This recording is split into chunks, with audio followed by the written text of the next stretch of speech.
चलो स्टार्ट करते बेटा अपन लोग। अपन ने कल अमालगमेशंस के अंदर परचेज कंसिडरेशन के बारे में थोड़ी बहुत कुछ चर्चा हमने किया था कि जब पीसी निकलेगा तो कैसे निकलेगा, किस तरीके से निकलेगा, इस चीज के बारे में अपन ने यहाँ पे डिस्कशन किया था। तो जब पीसी के बारे में बात करता हूँ तो पीसी निकालने कितनी मेथड बेटा? दो मेथड, नेट एसेट्स, दूसरी कौन सी? Net payment. तो नेट एसेट्स मेथड पीसी कब निकलेगा? जब नेट पेमेंट से पीसी निकालना संभव आप लोगों के लिए नहीं है। क्या ये क्लियर? तो पीसी आपका नेट पेमेंट से नेट एसेट्स हम कैसे आइडेंटिफाई कर पाएंगे? Very important points.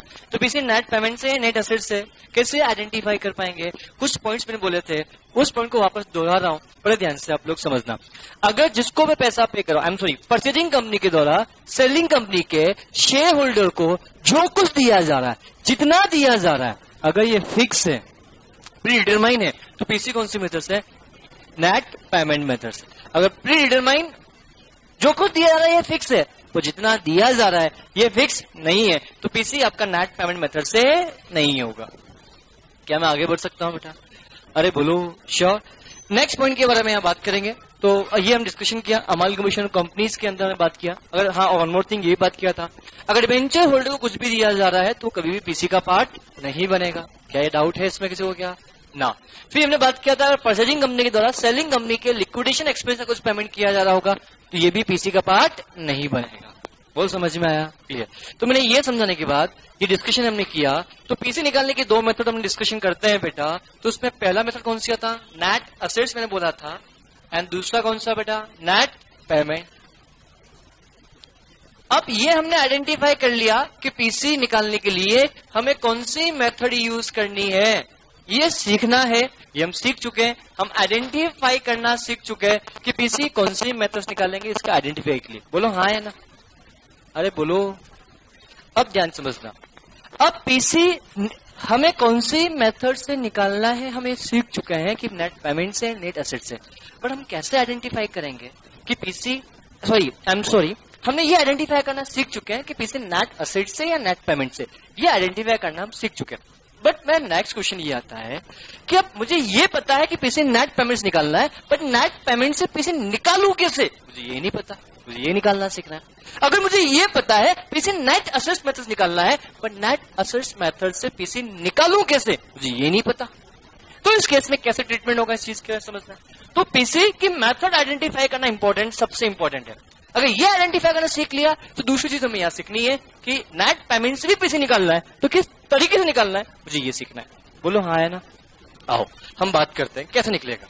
तो नाउ हम जब बात करेंगे तो इस केस में ट्रीटमेंट क्या होगा, बड़े ध्यान से, एकदम होले होले पढ़ाऊंगा और ध्यान से लिखना समझना, बड़े ध्यान से। क्लियर? तो जब मैंने बताओ मैं नेट पेमेंट की बात करता हूं तो पीसी नेट पेमेंट से है या नहीं, क्या हम बात कर चुके हैं, करना बाकी है? आइडेंटिफाई कैसे करें पता है हमको बेटा? क्लियर? अब नेट पेमेंट सीधा सा फंडा है, पेमेंट करना। पेमेंट किसको करना है? शेयर होल्डर को, किसी और को? Share holder. शेयर होल्डर कौन हो सकता है? Equity share holder. Share holder कौन हो सकता है? Preference share holder. अगर प्रेफरेंस शेयर होल्डर को जो कुछ दिया जा रहा है, क्या दिया जा रहा होगा? Equity shares. क्या दिया जा रहा होगा? Preference shares. क्या दिया जा रहा होगा? डिबेंचर्स। क्या दिया जा रहा होगा? कैश। बोलो हाँ है ना? तो ये जो कुछ दिया गया, ये दिया जा रहा है फिक्स है, कितना दिया जा रहा है ये भी फिक्स है। इन सबको जोड़ के बाहर लिख दो। अरे है ना? मतलब इक्विटी शेयर को जो कुछ हम दे रहे हैं, equity shares, preference shares, debentures, cash, हाँ है ना, ये सब यहां लिख दो। और कितना अमाउंट दे रहे हैं ये भी यहां लिख दो। अगर सर ये पता ये नहीं पता, अरे अगर ये पता है तो ही तो पीसी नेट पेमेंट से है। अगर आपको ये पता और ये नहीं पता तो क्या पीसी नेट पेमेंट से हो सकता है? आंसर इज ना। बोल समझ में आया कि नहीं आया? श्योर। तो ये हो गया। अब मैं बात करता हूं किसके लिए बेटा? प्रेफरेंस शेयर होल्डर्स के लिए। किसकी बात करें बेटा? प्रेफरेंस शेयर होल्डर्स के लिए। तो प्रेफरेंस शेयर होल्डर केस में क्या होगा, बड़े ध्यान समझना बेटा। तो प्रेफरेंस शेयर जो कुछ दिया जा रहा है, इक्विटी शेयर, क्या दिया जा रहा है? Preference shares. क्या दिया जा रहा है? डिबेंचर्स। क्या दिया जा रहा है? कैश। तो ये जो कुछ भी दिया गया ये सब हमने लिख दिया। सर इनका ये पता है, इनका ये भी पता है, इनका ये पता है, पर इनका ये नहीं पता है, तो क्या पीसी नेट पेमेंट से हो पाएगा? Answer is no. इनका भी ये पता, इनका भी ये पता, देन पीसी नेट पेमेंट से। इनमें से किसी का एक भी चीज एब्सेंट है तो पीसी नेट पेमेंट से नहीं हो। अब ऐसा हो सकता है कैसा कि इक्विटी शेयर को हम इक्विटी दे रहे हैं ये पता है, इक्विटी शेयर को प्रेफरेंस शेयर दे रहे हैं ये पता है। जब इक्विटी शेयर को डिबेंचर्स दे ही नहीं रहे तो क्या ये अमाउंट पता होगा ना? बात समझ में आई मेरी? इक्विटी शेयर को हम कितने इक्विटी शेयर दे रहे हैं ये पता है, हाँ। इक्विटी शेयर प्रेफरेंस शेयर दे रहे हैं ये पता है। जब इक्विटी शेयर को हम डिबेंचर्स दे ही नहीं रहे तो उनका अमाउंट पता करेंगे क्या? आंसर इज नो, इनका हम अमाउंट पता नहीं करेंगे। Are you getting my point? This is a very important concept. तो मैंने वो क्या बोला, इक्विटी शेयर को जो कुछ दिया जा रहा है, जो कुछ मतलब इक्विटी शेयर, जो कुछ प्रेफरेंस शेयर्स, डिवेंचर्स, कैश, अगर ये दिया जा रहा है तो इनका अमाउंट भी पता होना चाहिए। अगर इक्विटी शेयर को डिवेंचर्स दे ही नहीं रहे, इक्विटी शेयर को हम कैश दे ही नहीं रहे, इक्विटी शेयर को प्रेफरेंस शेयर दे ही नहीं रहे, तो उनका अमाउंट पता नहीं भी होगा तो भी चलेगा। बोलो हाँ या ना? सेम केस विथ ईयर, जब हम बात करते हैं प्रेफरेंस शेयर के लिए, प्रेफरेंस शेयर को हम इक्विटी शेयर दे ही नहीं रहे तो इक्विटी शेयर होल्डर का अमाउंट पता होना जरूरी है क्या? ना। This is a very important point. अरे हाँ या ना? क्लियर? तो ये सब कुछ देने के बाद अगर ये सब कुछ हो गया, इन सबको जोड़ दूंगा तो this will be my purchase consideration. क्या मैं आगे बढ़ सकता हूं? This is the very very important points, very very important points. क्या मैं आगे बढ़ सकता हूं बेटा? अरे हाँ या ना? क्लियर? इसके बाद जब नेक्स्ट पॉइंट की बात करूं, अब पीसी नेट पेमेंट से निकालना हम आइडेंटिफाई कर चुके हैं, तो नेट पेमेंट से पीसी किस तरीके से कैलकुलेट किया जाएगा ये भी हम सीख चुके हैं। बोलो हाँ या ना? अब मान लो पीसी नेट पेमेंट से नहीं निकल पाया तो पीसी नेट एसेट निकलेगा, ये हम सीख चुके हैं। तो पीसी नेट एसेट मेथड से कैसे निकाला जाएगा ये भी सीखना पड़ेगा। आओ, पर्टिकुलर और क्या बेटा? अमाउंट। पर्टिकुलर और क्या बेटा? अमाउंट के बारे में डिस्कशन हम कर रहे हैं, ध्यान समझना। तो यहां पे क्या लिखा जाएगा? A assets taken, assets taken over at agreed price. Assets taken over at agreed price. क्या लिखा जाएगा बेटा? Assets taken over agreed price. ये क्या होता है समझ में नहीं आ रहा है। B point, liabilities taken over at agreed price. ध्यान से, assets taken over at agreed price, liabilities taken over at agreed price. ध्यान से, ये क्या होता है बेटा? पीसी कौन सी मेथड निकाल रहा है यहां पे? Net assets. जब पीसी नेट पेमेंट, सभी अब ध्यान सुनना बेटा, बहुत इंपॉर्टेंट पॉइंट बोलूंगा। जब पीसी नेट पेमेंट से निकालना संभव नहीं है तो पीसी कौन सी मेथड से? Net assets. इसको बेहतर समझने के लिए मैं एक एग्जांपल लेता हूं, एक हमेशा एग्जांपल लेता हूं, एग्जांपल आज भी लेता हूं मैं।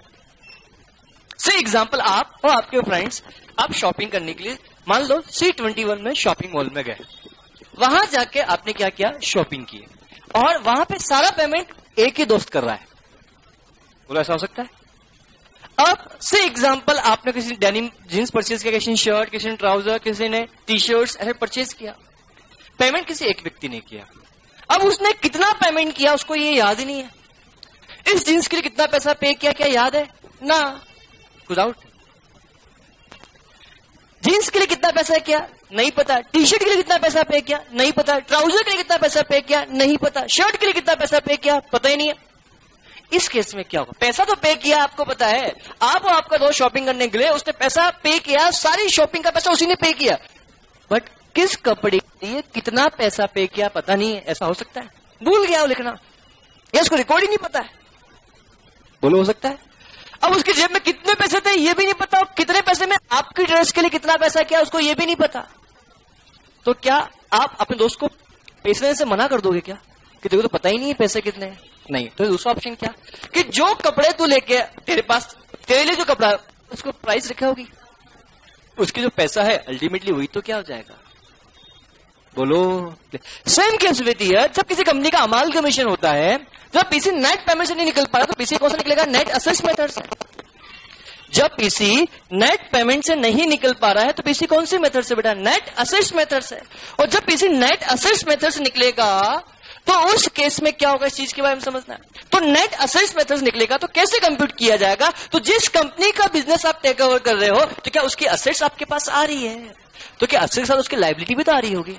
तो जितनी असेट्स आ रही है उसकी वैल्यू, अरे अगर उस असेट्स को जितने में लेकर आए उसकी वैल्यू लेस लायबिलिटी भी तो आ रही होगी। तो नेट आपके पास असेट्स आई, this is assets less liability. Assets method है नेट असेट्स मेथड है, नेट असेट्स मेथड। और नेट असेट्स मेथड है दैट मीन्स जितनी आप असेट्स लेकर आए हो, जितनी आप लायबिलिटी लेकर आए हो, उस असेट्स में से लायबिलिटी को क्या कर देना, माइनस कर देना। दिस विल बी क्या बन जाएगा, नेट असेट्स। अरे बोलो, दिस विल बी क्या बनेगा, नेट असेट्स। और यही अल्टीमेटली आपका क्या बन जाएगा बेटा, परचेज कंसीडरेशन। सर मैंने बोला क्या सर, आपने ये बोला कि जिस असेट्स को हम टेक ओवर कर रहे हैं, तो बिजनेस में जिस कंपनी का बिजनेस हम टेक ओवर कर रहे हैं उसकी बैलेंस शीट में तो बहुत सारी असेट्स होंगी, बहुत सारी लायबिलिटीज होंगी। तो उन असेट्स में से कौन कौन सी असेट्स लेकर आ रहे हो इसकी इंफॉर्मेशन क्वेश्चन में गिवन होगी कि परचेजिंग कंपनी के द्वारा सेलिंग कंपनी की ये असेट्स लेकर आए, तो जिन जिन असेट्स को हम लेकर आए उनका नाम लिख देंगे, बोलो, और किस वैल्यू पे लेके आए उसका नाम लिख दोगे, उसका अमाउंट लिख दोगे। मतलब परचेजिंग कंपनी ने सेलिंग कंपनी का बिजनेस अब टेक ओवर किया तो उसमें लैंड थी, प्लांट था, मशीनरी था, फर्नीचर था, फिक्चर्स था, इन्वेस्टमेंट था, लैंड था, बिल्डिंग था, नंबर ऑफ असेट्स थी। उसमें से आप 10 असेट्स लेकर आए, तो आप यहाँ पे 10 लिखोगे, सारे से लिखोगे 10। जितनी असेट्स आप लेकर आए हो उसी को आपको लिखना पड़ेगा। अब लायबिलिटी की बात करते हैं। तो जब मैं लायबिलिटी की बात करूंगा तो only outside liabilities, inside liability के बारे में यहाँ चर्चा में नहीं करूंगा। मैं फिर रिपीट कर रहा हूं, जब मैं लायबिलिटी की बात करता हूं, लायबिलिटी कौन सी, आउटसाइड या इनसाइड, आउटसाइड मतलब डिबेंचर्स, मतलब बोरोइंग्स, मतलब लोन, मतलब क्रेडिटर्स, मतलब outstanding expenditures. But sir inside मतलब इक्विटी शेयर होल्डर, मतलब प्रेफरेंस शेयर होल्डर, मतलब reserve and surplus. Are you getting my point. तो जब मैं लायबिलिटी की बात करूंगा तो लायबिलिटी में only only only outside liabilities. अब लायबिलिटी भी यहाँ पे ढेर सारी है, तो सर कौन सी लायबिलिटी लूं, जिस लायबिलिटी को आप लेकर आ रहे हो उसी को यहाँ पे लिया जाएगा। मान लो बैलेंस शीट में था डिवेंचर्स, बैलेंस शीट में था लोन, बैलेंस शीट में था क्रेडिटर्स, बैलेंस शीट में था बैंक ओडी, बैलेंस शीट में था आउटस्टैंडिंग एक्सपेंडिचर, बट उसमें से आप 3 लायबिलिटी लेकर आए, तो भैया यहाँ पे सिर्फ 3 लायबिलिटी को लिखना पड़ेगा, और 3 लायबिलिटी को जिस वैल्यू पे लेकर आए हैं उस वैल्यू पर ही आपको लिखना पड़ेगा। Are you getting my points. तो नाउ जब हम टोटल असेट्स लेके आ जाएंगे तो टोटल ऑफ ए, बोलो, अब जो टोटल लायबिलिटी लेके आएंगे टोटल ऑफ क्या होगा बेटा, बी। तो ए माइनस जब बी किया जाएगा देन जो अमाउंट आएगा such amount is known as a net assets, और नेट असेट्स विल बी क्या बन जाएगा, परचेज कंसिडरेशन। बोलो हाँ है ना, क्या मैं आगे बढ़ सकता हूं। अब सर क्वेश्चन में ये गिवन नहीं कि कौन कौन से असेट्स लेकर आ रहे हैं, ऐसा हो सकता है।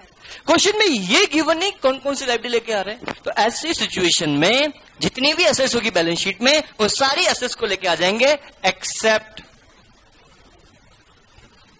Fictitious assets.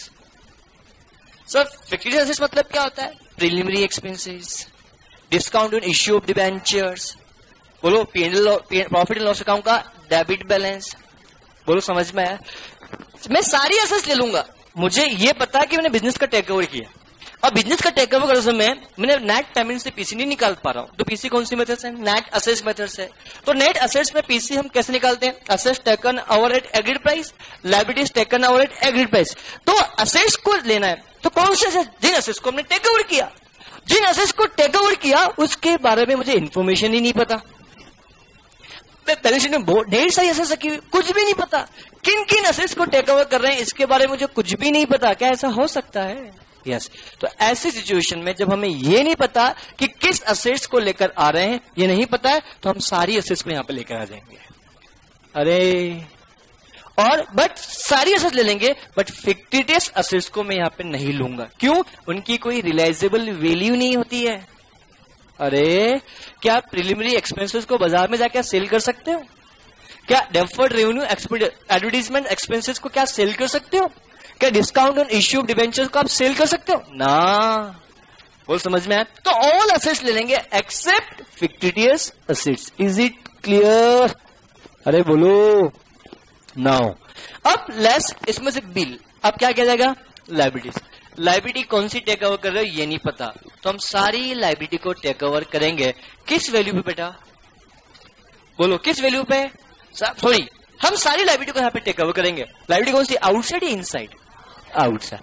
अब जिन असेट्स को हम लेकर आ रहे हैं इनकी मेरे को एग्रीड वैल्यू मुझे पता ही नहीं है। कैसा हो सकता है? हम असेट्स लेकर आ रहे हैं पर किस वैल्यू पे लेके आ रहे हैं मुझे ये नहीं पता। इट मे बी पॉसिबल हम असेट्स लेकर आ रहे हैं और किस वैल्यू पे लेके आ रहे हो मुझे ये नहीं पता, तो बुक वैल्यू ही आपकी क्या बनेगी बेटा? Agreed value. तो बुक वैल्यू मतलब क्या? बैलेंस शीट की वैल्यू। बैलेंस शीट की वैल्यू को हम क्या बोलते हैं बेटा? Agreed, I am sorry, book value कहते हैं। अगर मैं असेट्स लेकर आया, लायबिलिटी लेकर मैं आया, पर किस वैल्यू पे लाया मुझे ये नहीं पता, तो बेटा जो बुक वैल्यू होगी मतलब बैलेंस शीट वैल्यू होगी वही अल्टीमेटली आपकी क्या बन जाएगी बेटा? एग्रीड वैल्यू बन जाएगी। Is it clear? अरे बोलो, क्या समझ में नहीं आया? केवल स्पीड में ले लिया क्या? क्या समझ में आया? This is the concept of the बात की इसके लिए assets taken out at agreed value, liabilities taken out agreed value. Assets में से लायबिलिटी को माइनस करेंगे, देन जो अमाउंट आएगा this is known as a net assets, और नेट असेट्स विल बी क्या बनेगा बेटा? Purchase consideration. क्या मैं आगे बढ़ सकता हूं? अरे बोलो। देखा जाए यहां से बेटा मैंने पीसी के रिगार्डिंग जितने भी बेसिक पॉइंट्स जो होते हैं वो मैंने यहाँ पे कवर किए। अब इन बेसिक पॉइंट्स का कैसे प्रॉपर इम्प्लीमेंटेशन किया जाएगा ये मुझे पढ़ना है बेटा। एग्जाम्पल के थ्रू हम प्रैक्टिस करेंगे तो आपको थोड़ा सा बेटर अच्छे से क्लियर हो पाए। वो समझ में है? तो नाउ आओ बेटा क्वेश्चन नंबर 1 पे बेटा, शीट के बेटा। वन मोर थिंग बेटा, किन किन के पास पुराने नोट्स हैं बेटा? पुराने नोट्स आई मीन हेड, मुझे फर्स्ट पेज मुझे ये चाहिए। जिसके पास ये पेज है मतलब वो नोट्स नए हैं बेटा। पेज नंबर भी चेंज हो गए होंगे बेटा। जिसका फ्रंट पेज ये है बेटा, किस किस के पास है? तो एक काम करो, आपके जिनके पास पुराने नोट्स है बेटा उनके पास अमालगमेशन 2 चैप्टर में दिया मैंने। कॉर्पोरेट रिस्ट्रक्चरिंग नोट्स में जो आप देखने जाओगे बेटा तो नोट्स में चैप्टर का नाम है कॉर्पोरेट रिस्ट्रक्चरिंग, शायद यही है। क्या है बेटा? Corporate restructuring. तो बेटा जब कॉर्पोरेट रिस्ट्रक्चरिंग में आप जाएंगे तो वहां पे 2 चैप्टर है। जिनके पास पुराने नोट्स है वहां पे 3 चैप्टर गिवन होंगे। Corporate restructuring 1, corporate restructuring 2 and third given है बेटा कौन सा? Internal reconstruction. तो एक काम करो, मैं इसका सॉल्यूशन कर ही देता हूं सबसे अच्छा। थोड़ा सा टाइम लगेगा, 1 मिनट अपन करेक्शन कर लेते फटाफट से। आप सभी कॉर्पोरेट रिस्ट्रक्चरिंग चैप्टर नंबर 1 पे आए बेटा।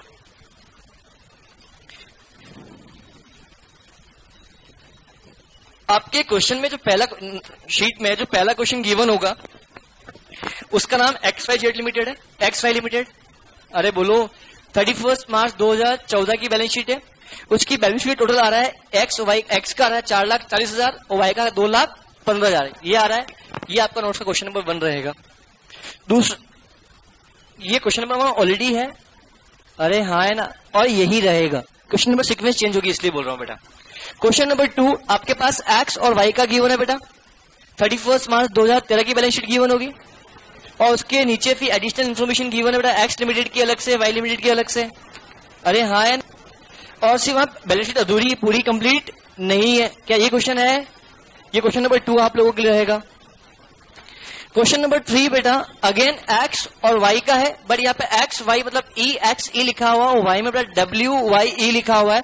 बैलेंस शीट की टोटल 16,88,500 है। जिनके पास नए नोट्स है उसमें सीक्वेंस सेम है। बहुत जवाब दो। जिनके पास पुराने नोट्स है उन्हीं के लिए बात कर रहा हूं बेटा मैं, सब लोग ना देखें। जिसकी पेडअप शेयर की 150 रुपए है, फेस वैल्यू 150 रुपए है, पेडअप वैल्यू 135 रुपीज है। क्या यही क्वेश्चन है? अरे हाँ है ना। क्वेश्चन नंबर 4 के अंदर ए लिमिट का क्वेश्चन है। क्वेश्चन नंबर 4 ए लिमिटेड क्वेश्चन है बेटा। उसकी बैलेंस शीट का टोटल 18,40,000 रुपए आ रहा है। ये क्वेश्चन नंबर 4 अभी भी पुराने नोट्स में भी यही है। क्वेश्चन नंबर 5 के अंदर एक पैराग्राफ में क्वेश्चन बना हुआ है, उस क्वेश्चन में बैलेंस शीट गिवन नहीं है। उसमें A limited absorbed by B limited the purchase consideration नहीं the consideration being the take over liability, क्या ये लिखा हुआ है? ये क्वेश्चन नंबर 5 रहेगा। क्वेश्चन नंबर 6 बी वही है बेटा आप लोगों के लिए, ध्यान से, जो पी एंड एल लिमिटेड का है, जिसकी balance sheet total 9 lakh and 2,50,000 से। क्या ये क्वेश्चन नंबर 6 है? अरे बोलो। क्वेश्चन नंबर 7 भी वही है, की एंड जे। अरे बोलो, की एंड जे ही है। अरे 7 यही है बेटा।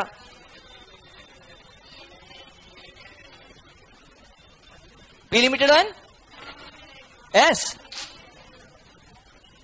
अच्छा, वन मोर करेक्शन कर लेना बेटा। हाँ, क्वेश्चन वही है बेटा, उसमें एरर है, वो गलती बेटा, उस नोट्स में गलती है। क्वेश्चन के स्टार्टिंग में पी एंड एस लिखा है, पर बैलेंस शीट देखोगे तो की एंड जे दिख रहा है। ये क्वेश्चन नंबर 7 वही है बेटा। क्वेश्चन नंबर 8 भी वही है। क्वेश्चन के एंड में net assets method net payment दिख रहा होगा। बैलेंस शीट में 174 है टोटल। यहां तक क्वेश्चन क्या बेटा सेम है। क्वेश्चन नंबर 9 से क्या होंगे बेटा, आपके क्या चेंजेस होंगे? तो 9 भी वही है बेटा, चलो वही है बेटा। बैलेंस शीट टोटल आ रही है 1,30,000, ऐसे जा रही 130.5। ये क्वेश्चन नंबर 9 है बेटा। क्वेश्चन नंबर 10 आपका एक्स और वाई का है क्या? इसकी बैलेंस शीट टोटल 1,73,068,000 क्या? बहुत बढ़िया। क्वेश्चन नंबर 10 भी यही है आपका। अब क्वेश्चन नंबर 11 पे आते हैं आपके नोट्स में। क्या 7,50,000 5 लाख है क्या? हाँ, नोट्स तो पुराने नहीं दे दिए, इनमें चेंजेस तो किए हैं बेटा आपकी बैच के इस बैच में। हाँ। चलो ठीक है, इतने क्वेश्चन है ना, मतलब 12 तक है अपन ना। ठीक है, 12 भी चेक कर लेते हैं। एन एस लिमिटेड क्वेश्चन है क्या? नहीं नहीं, आप लोग मत बोलो, आप लोगों के पास नए नोट्स है बेटा यार, प्लीज। हाँ, माहौल खराब कर रहे हो बेटा। हाँ, हाँ, बस बस बस बस। सुपर एक्सप्रेस का क्वेश्चन है ना बेटा? एक काम करो, सुपर एक्सप्रेस वाले का क्वेश्चन नंबर आप डालें अब बेटा 21-22 के आसपास कुछ आएगा शायद। सुपर एक्सप्रेस ना, उसका क्वेश्चन नंबर सुपर एक्सप्रेस आ जा भैया, सुपर एक्सप्रेस फटाफट से। हाँ, जल्दी आना चाहिए, और लेट आ रहा हो तो है। यस, उसको डालो क्वेश्चन नंबर 29। जो सुपर एक्सप्रेस क्वेश्चन दिख रहा है आप लोगों के नोट्स में, कि कौन सा नंबर का है? जिसके आप लोग जिनके नए नोट्स हो मत कुछ मत करना, ध्यान रखना बेटा, है तो दिक्कत हो जाएगी मेरे लिए। जिनकी, मैं सीधी सी बात बोल देता हूं, जिनके नोट्स का फ्रंट पेज ऐसा है, कैसा? ऐसा, ये वाला के नोट्स में फ्रंट पेज ऐसा है, वो कुछ चेंजेस ना करें। अरे ठीक है, ठीक है। जिनके पास पुराने नोट्स है उनके बारे में बात कर रहा हूं। सुपर एक्सप्रेस क्वेश्चन नंबर कौन सा आएगा? 29। क्वेश्चन नंबर 30 आएगा, कौन सा बेटा? जिसकी X limited take over, balance sheet के टोटल आ रहा है 28 लाख, नहीं 2,82 लाख, ऐसा कुछ आ रहा है? नहीं है क्या? चलो एक काम करो, इतना काफी, अभी 2 दिन पढ़ लेंगे इसमें तो अपन तो बेटा, इसमें आज बहुत सारा होमवर्क मिलेगा बेटा, मैं वो पहले बोल देता हूँ बेटा। ठीक है, चलो ठीक है। क्वेश्चन नंबर 12 तक तो सेम था बेटा। क्वेश्चन, अरे अनिकेत बेटा, क्वेश्चन नंबर 12 तक सही था सब कुछ? ठीक है। 11 तक या 12 तक? 11 तक सब कुछ सेम है, बस वहीं तक चाहिए अपन को भी। आओ, अब आओ बेटा क्वेश्चन नंबर 1 पे। कॉर्पोरेट रिस्ट्रक्चरिंग, जिनके पुराने नोट्स हैं उनके लिए बोल रहा हूं। कॉर्पोरेट रिस्ट्रक्चरिंग 1 के अंदर क्वेश्चन नंबर 1 पे है। आप इसमें बैठ जाओ, साथ में बैठ जाओ बेटा, आ जाओ बेटा इधर के।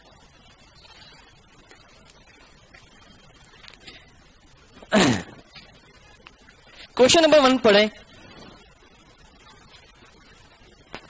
नोट्स। क्वेश्चन नंबर 1 पढ़े।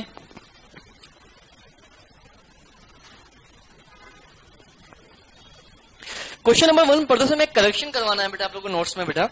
करेक्शन ऐसा है, तो लिखा क्वेश्चन में रीड कर रहा हूं क्वेश्चन में पूरा, जो कुछ गलती हो तो आप क्लिक कर ले बेटा ध्यान से। Balance sheet of X limited and Y limited on 31 December 2014 as follows. Equity and liabilities X and Y, share holder fund given है, तो सबसे पहला अमाउंट गिवन है शेयर कैपिटल, और ब्रैकेट में लिखा है ₹10, उसको काट दें। ₹10 नहीं है, बाकी 3 lakh 1,50,000, general reserve 50,000 30,000, profit and loss account 50,000 20,000, current liability के अंदर क्रेडिटर्स 40,000 और 15,000 15,000। अरे फिर असेट साइड में आओगे तो गुडविल गिवन है, land and building, plant and machinery, stock, debtors, bank balance, amount बोल रहा हूं 30,000, 20,000, 1,40,000, 75,000, 1,10,000, 50,000, 60,000, 5,000, 60,000, 20,000, 40,000 and 15,000. That's it. The two companies, ध्यान से अब क्वेश्चन का मेनली मैं एक ट्रिक बताता हूं बेटा, आपको पीसी नेट पेमेंट से निकालने का तरीका बताता हूं. जब भी पीसी नेट पेमेंट निकालने का सोचना हो तो सबसे पहले क्वेश्चन की बैलेंस शीट को छान मारो.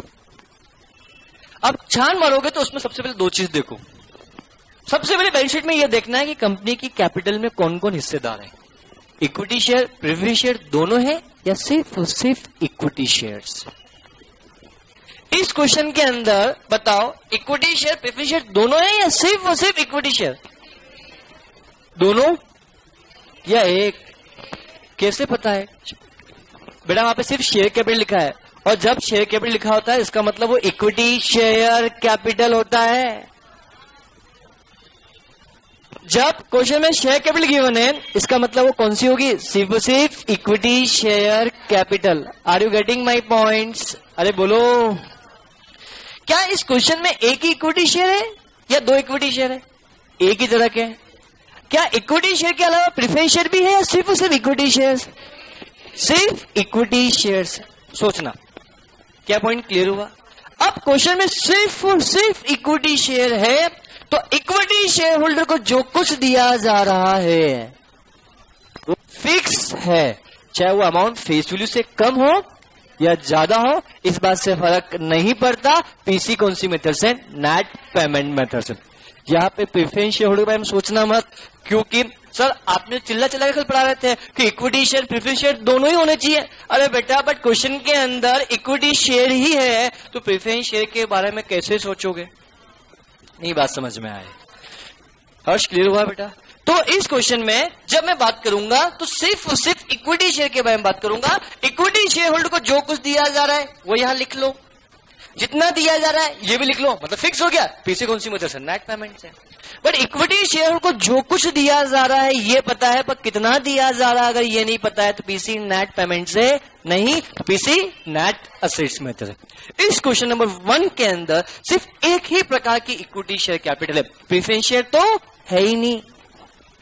तो इक्विटी शेयर होल्डर को जो कुछ दिया जा रहा है ये पता है? यस. कितना दिया जा रहा है क्या ये पता है? यस. तो पीसी कौन सी मेथड से? नेट पेमेंट मेथड से. Is it clear? अरे बोलो. चलो नाउ नेक्स्ट पॉइंट के बारे में बात. अब क्वेश्चन पढ़ते हैं. अब क्वेश्चन को वापस रीड करते हैं ध्यान से केयरफुली. क्वेश्चन में equity share, general reserve, PNL, current liability में creditors, goodwill, land and building, plant and machinery, stock, debtors and bank. ये क्वेश्चन की बैलेंस शीट हमने रीड कर ली. क्वेश्चन की बैलेंस शीट रीड की तो हमें पता लगा कि क्वेश्चन में सिर्फ क्या है? Equity share. इक्विटी शेयर को जो कुछ दिया जा रहा है अगर ये फिक्स हुआ तो पीसी कौन सी मेथड से? नेट पेमेंट मेथड से. क्या प्रेफरेंस शेयर के होल्डर के बारे में सोचना रहेगा क्या? ना, प्रेफरेंस शेयर के बारे में मत सोचो. अब देखते हैं. The two companies decided to amalgamate into new company Z limited. तो दो कंपनी है, कौन कौन सी बेटा? एक्स और क्या बेटा? वाई. नई कंपनी कौन सी? जेड. तो बोलता एक्स और वाई के बारे में जब बात करूंगा तो X and Y is the selling company. अरे एक्स और वाई इज सेलिंग कंपनी या purchasing company? Selling company. Purchasing company कौन है? Z is purchasing. वाई कहां से आ गया? बोलो कौन है बेटा? Y is the purchasing company? नहीं, Z is the purchasing company. तो नाउ तो मतलब देखते हैं बेटा. अब क्वेश्चन बोलता है which will take over the assets and liabilities of these companies as following terms. Z limited ने एक्स की और वाई की असेट्स और लायबिलिटी को ले लिया किस टर्म पे? फॉलोइंग टर्म्स पे. पहला पॉइंट नंबर 1. ये पॉइंट नंबर 1 एक्स लिमिटेड के लिए. सिर्फ किसके लिए? X limited. क्या ये पॉइंट क्लियर हुआ? ध्यान से. X limited holders. तो होल्डर्स मतलब इक्विटी शेयर, प्रेफरेंस शेयर दोनों होते हैं. बट यहाँ पे एक्स लिमिटेड की बैलेंस शीट में शेयर होल्डर है ही सिर्फ कौन? एक ही. तो ये बात किसके लिए कर रहा है? इक्विटी के लिए बात कर रहा है, प्रेफरेंस शेयर के लिए. अब ध्यान से, बहुत ही ध्यान से. नजर हटी दुर्घटना घटी. ध्यान से. The holder of each shares of ₹30 each in the company. मतलब ये बात क्या बोली है? इसका इंटरप्रिटेशन मेरे को आपकी तरफ चाहिएगा. मैं बता दूंगा, क्वेश्चन बहुत इजी बन जाएगा. मैं वापस इस पॉइंट को पूरा पढ़ रहा हूं. X limited holders of each shares of rupees 30 each in the company. Sorry बोलो, एक्स लिमिटेड का एक शेयर 30 रुपीज का है। क्या ये पॉइंट क्लियर हुआ प्रवीण बेटा? तो एक्स लिमिटेड का एक शेयर कितने रुपए का है? 30 रुपीज का। बताओ एक्स लिमिटेड के total number of equity share कितने हुए? 10,000। 3 लाख रुपीज के शेयर है, एक शेयर 30 रुपीज का है, तो बोल सकता हूं 3 lakh divide by 30, that means 1 lakh. Sorry 10,000। I am sorry, बोलो समझ में आया बेटा? श्योर। तो मैं यहां बात कर रहा हूं एक्स लिमिटेड के लिए, वाई लिमिटेड के लिए। अभी हम सिर्फ एक्स लिमिटेड के बारे में बात बोल रहा है कि एक्स लिमिटेड के जो शेयर होल्डर्स हैं वो 30 रुपीज ईच वाला है। तो बताओ कुल कितने? 3 लाख रुपए के शेयर्स हैं, एक शेयर 30 रुपए का, तो we can say 10,000 number of equity share. अरे बोलो, क्या समझ में आया? ऐसा लिख लेने का, अपन को घबराने का नहीं। सब समझ? Would receive 6 equity shares of ₹5 is fully paid up. समझना। तो एक्स लिमिटेड के शेयर होल्डर को ध्यान से हम क्या दे रहे हैं? इक्विटी शेयर्स दे रहे हैं। अरे हाँ है ना? अरे बोलो, एक्स लिमिटेड के इक्विटी शेयर लोग हम क्या दे रहे हैं? अरे बोलो, शेयर्स दे रहे हैं। तो जो कुछ दिया जा रहा है ये पता लग गया। अब कितना दिया जा रहा है ये भी पता कर लो। अब पूरा क्वेश्चन पढ़ लेता हूं, पूरे लाइन को पढ़ता हूं ध्यान से। X limited holder of each shares of ₹30 each would receive 6 equity shares of ₹5 each fully paid up and ₹5 in cash। तो मतलब इक्विटी एक्स लिमिटेड के जो शेयर होल्डर हैं, इक्विटी शेयर होल्डर को इक्विटी में पैसा दिया जा रहा है और कैश में दिया जा रहा है। क्या ये पता है? तो क्या लिखा हुआ आपके नोट्स? लिख लो, करेक्शन कर लो बेटा ध्यान से। एंड ₹5, ये लिखा ₹5 दिख रहा है, फिर आगे कैश लिख दो बेटा। बहुत समझ में आया बेटा? तो ध्यान से समझना। तो इक्विटी शेयर होल्डर को, किसके इक्विटी शेयर? एक्स के या वाई के? एक्स के। एक्स के जो शेयर होल्डर्स है वो 30 रुपीज ईच वाले शेयर हैं। कितने रुपए वाले बेटा? 30 रुपीज ईच वाले शेयर है। बोलो हाँ है ना? ठीक है, 30 रुपीज ईच वाले शेयर्स है। तो मुझे बताओ कुल कितने शेयर? 10,000 शेयर। अब इनको हम क्या दे रहे हैं? इक्विटी शेयर्स दे रहे हैं। बोलो कितने दे रहे हैं? 6। कितने के बदले में? ईच के बदले में। तो एक के बदले बोल सकता हूं 6।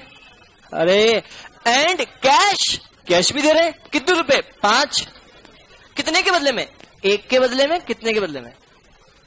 बोलो कितने के बदले में बेटा? एक के बदले में। कितने के बदले में? एक के बदले में। सर ये समझ में नहीं आ रहा है। आओ ध्यान से इसको बड़े इत्मीनान से समझते हैं। पूरा सेंटेंस बेटा क्या हुआ? ये वापस बोलो ध्यान से बेटा। मैं इस लाइन को पूरा एक बार मैं बोल रहा हूं, आप लोग भी इस लाइन को खुद मन में पढ़ें और समझें, फिर मैं समझाऊंगा तो एकदम फिट बैठेगा। और जब आप पढ़ रहे हो तो अपना इंटरप्रिटेशन खुद निकालना। समझना। X limited holder of each share of ₹30 each in the company would receive 6 equity shares of ₹5 each fully paid up and ₹5 in cash। बोलो क्लियर? और इस लाइन को खुद पढ़ो एक बार, ध्यान से पढ़ो, बड़े इत्मीनान से पढ़ो।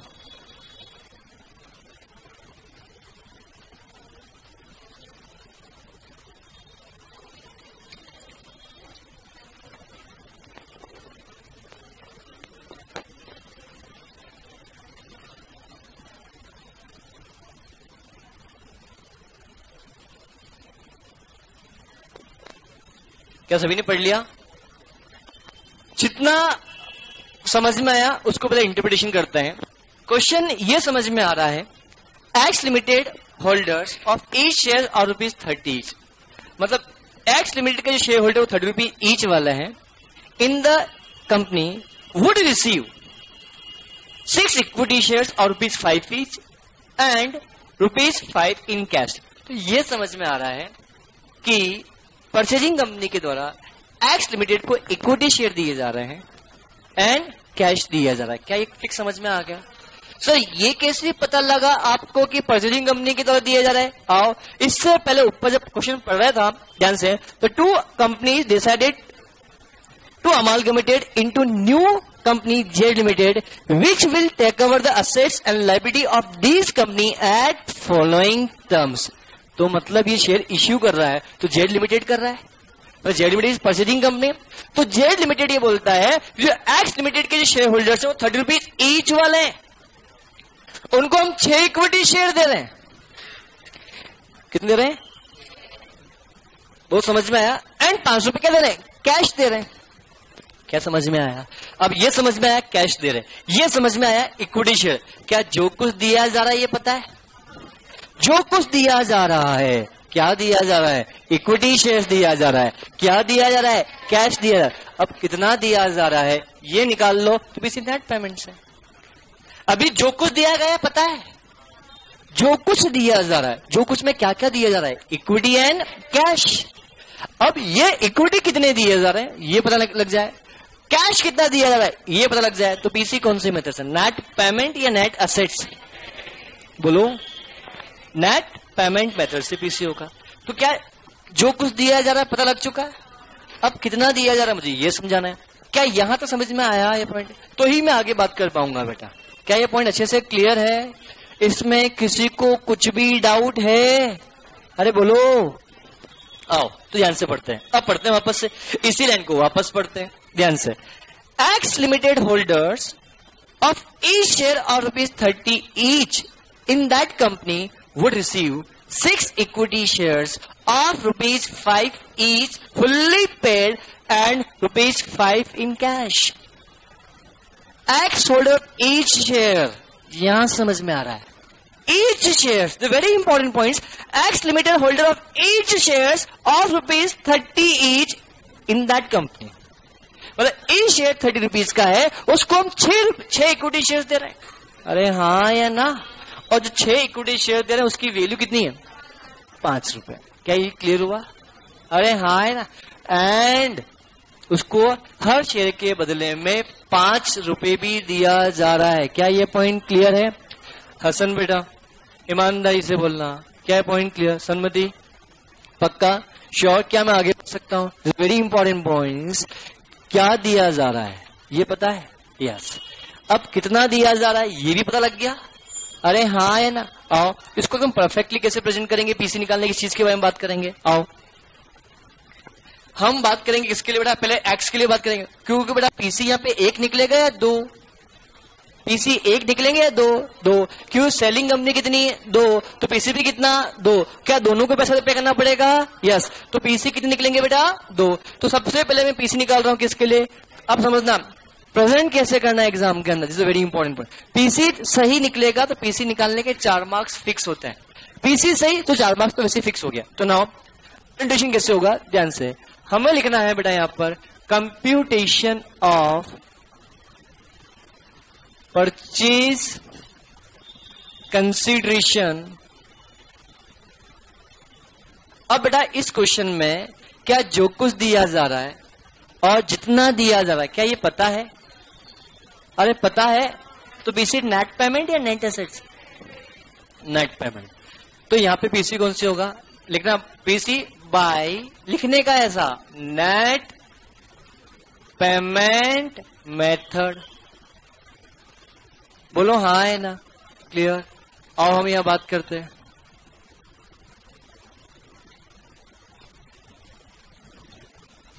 पर्टिकुलर और क्या बात किया बेटा अपने यहाँ पे? अमाउंट।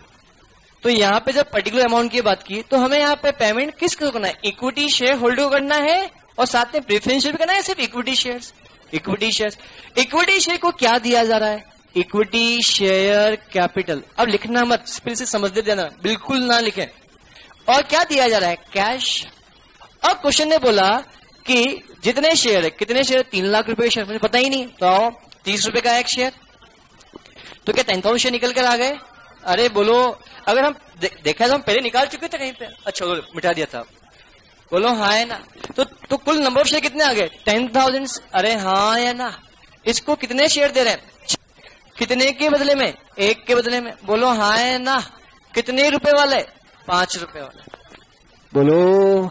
अगर यहाँ पे 5 रुपए फेस वैल्यू दिख रही है, उसकी मार्केट वैल्यू यहाँ पे लिखा होता है इश्यू प्राइस 8, तो यहाँ पे मल्टीप्लाई कितने से करता है? 8 रुपीज से करते हैं।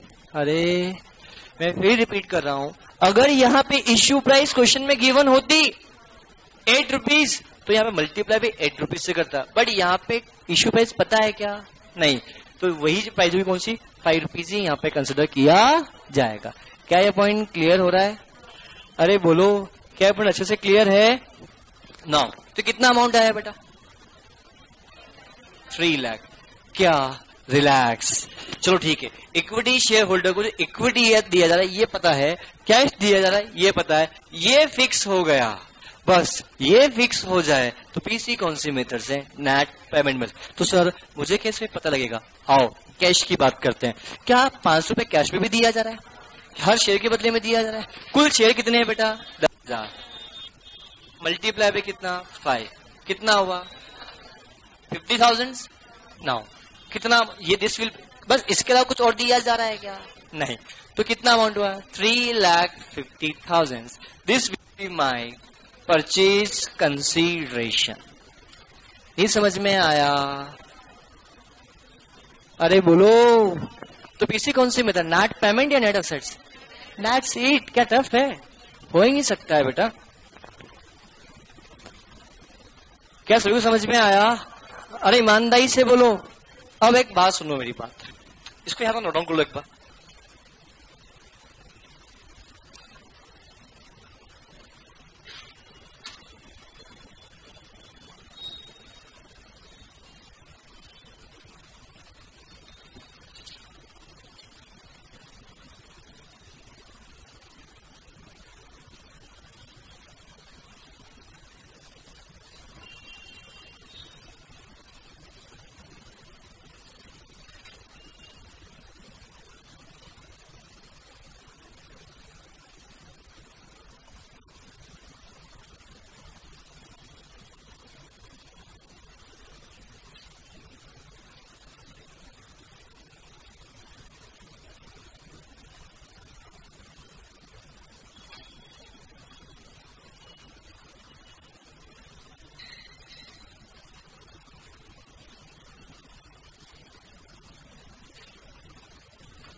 भी नोट डाउन कर लिया?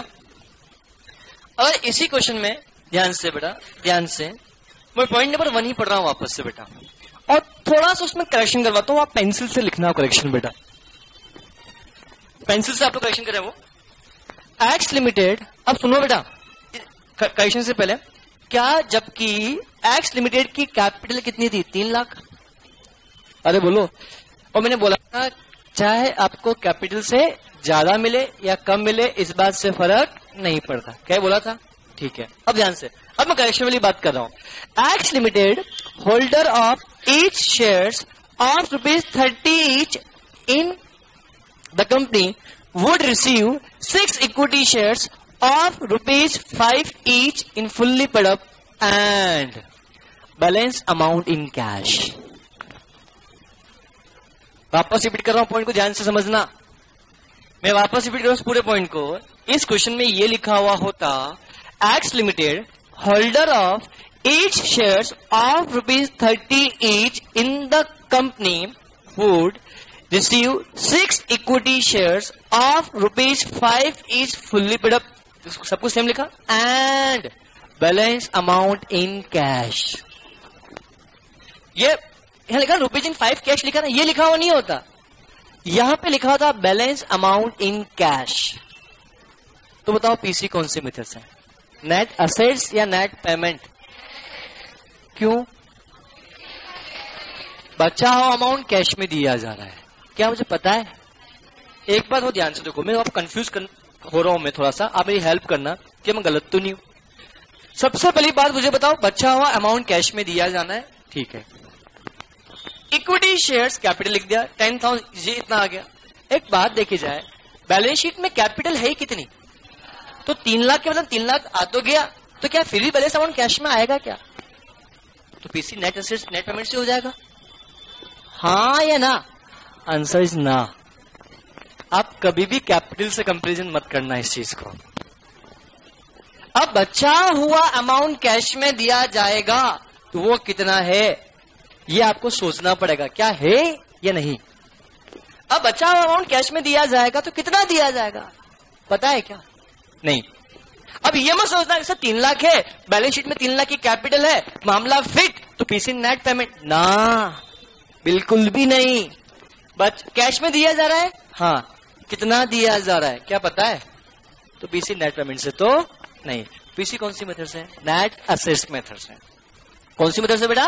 नेट असेट्स मेथड से। और जब पीसी नेट असेट्स मेथड से होगा तो हमें सोचना पड़ेगा, तो पीसी नेट असेट्स मेथड निकालेंगे तो कैसे निकलेगा? Assets less liabilities. ध्यान समझना, देखो मैं निकालूंगा वहीं से बैलेंसिंग फिगर भी कैश। असेट्स लेस लायबिलिटीज, तो असेट्स लेस लायबिलिटी करूंगा तो असेट्स को किस वैल्यू पे लेके जा रहे हैं, क्वेश्चन ने बोला है क्या? तो बुक वैल्यू क्या बन जाएगी बेटा आपके? Agreed value. अरे हाँ है ना। तो बुक वैल्यू कितनी है बेटा बैलेंस शीट में? सारी असेट्स का बात करें तो बेटा देखो असेट्स में क्या क्या आएगा? गुडविल है, लैंड एंड बिल्डिंग है, प्लांट एंड मशीनरी है, स्टॉक है, डेटर्स है, बैंक है। क्या इसमें कोई भी फिक्सेड असेट्स है क्या? तो सारी असेट्स आ जाएगी। अरे हाँ है ना। और सारी असेट्स का सम मुझे पता है, डायरेक्ट लिखूं 4,40,000 रुपए, 4,40,000 मैं डायरेक्ट लिखूं समय बचाने के लिए बेटा।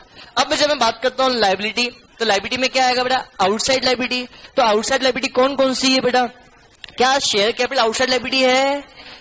क्या रिजर्व सरप्लस? क्या जनरल रिजर्व है? P&L है? करंट क्रेडिटर्स है? यस। कितने रुपए का? 40 रुपए का। तो 40 रुपए, ये राइट सम लिख दो यहाँ पे 40,000 रुपए। A माइनस बी किया कितना? 4 लाख। तो मुझे बताओ नेट असेट से पीसी कितना आया? 4 लाख। 4 लाख में से 3 लाख का दे चुका, अभी भी कितना देना बाकी? 1 लाख। तो नाउ ये हमने यहाँ पे 4 लाख रुपए लिखा, तो ये बैलेंसिंग फिगर विल बी क्या? बचा हुआ अमाउंट कैश में दिया जाएगा। This is the balancing figure.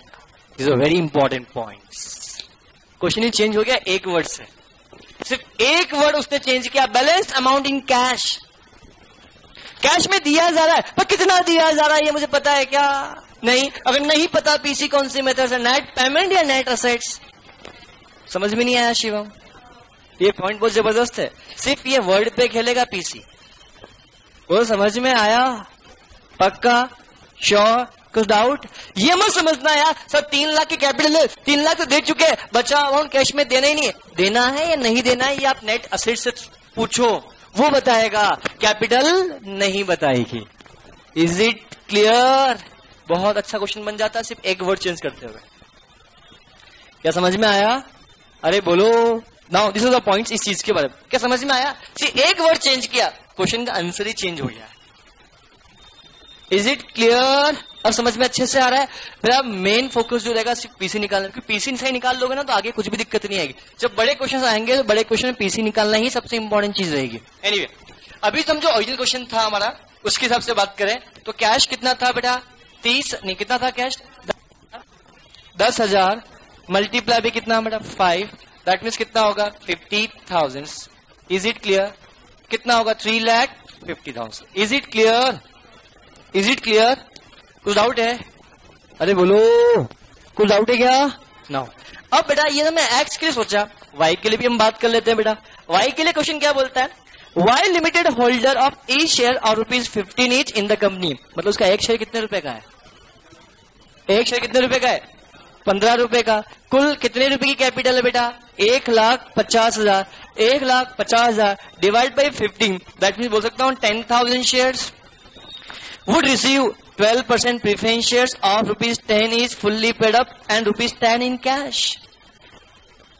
Are you getting my points? अब बताओ, अब उसके बाद होल्डर्स, होल्डर मतलब सिर्फ इक्विटी शेयर होल्डर्स।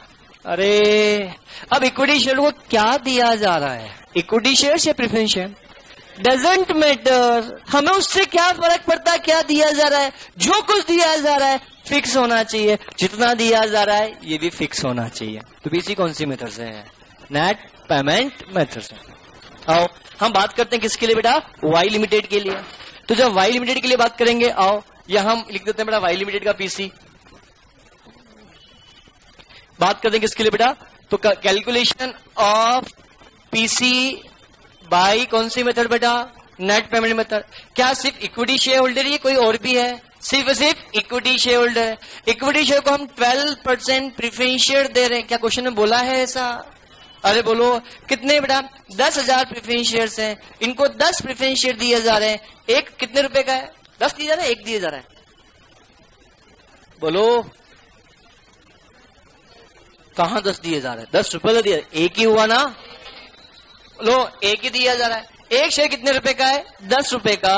बताओ कितना अमाउंट हुआ? 1 लाख। चलो ये तो हो गया फिक्स। अब कैश में दिया जा रहा है, बस ये भी फिक्स हो जाए, मेरा काम बन जाए। बताओ कैश कितना दिया जा रहा है? 10,000 शेयर को 10 रुपए पर शेयर, कितना हुआ? 1 लाख रुपए। कितना बचा? कितना हो गया? 2 lakh. This is the by net net payment method से क्या आ गया बेटा? पीसी। क्या टफ है? नहीं। बट अगर मैं यहीं पे क्वेश्चन नंबर वाई के अंदर भी चेंज कर देता, बैलेंस अमाउंट इन कैश, तो पीसी क्या? नेट पेमेंट है। आओ पहले इसको नोट डाउन कर लो, थोड़ा सा चेंज करता हूं, हल्का सा चेंज आएगा उसके अंदर। इसको नोट डाउन कर लो फटाफट से।